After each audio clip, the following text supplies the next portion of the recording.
বাংলাদেশটারে নিয়ে কেউ অত আশা করেন না, বুঝছেন? যতই সহজ ম্যাচ হোক, এরা কঠিন করবে এবং লাস্ট পর্যন্ত দেখবেন আপনাকে আমাকে হতাশ করবে।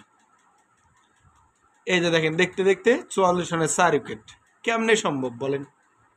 এই বাংলাদেশকে কখনো বিশ্বাস করা যায় না, বুঝছেন? এরা কি যে বলবো, গতকালের একটা জিতা ম্যাচ ইন্ডিয়ার সাথে, সেটাও পারলো না। আজকে দেখেন মাত্র ১৩৬ রানের টার্গেট। কিভাবে খেলা খেলতেছে! আর কিছু প্লেয়ার নিচে দেখেন, মেহেদী হাসান, মেহেদী কি ব্যাটিং তো একটা দিনও ভালো করে নাই। তারপরে একে কিসের জন্য যে দলে না, আমি এটাই বুঝি না। এরকম ম্যাচটা হাতছাড়া হয়ে গেলে এরা ফাইনাল খেলবে কোন যোগে, আর এরা জিতবে কোন যোগে?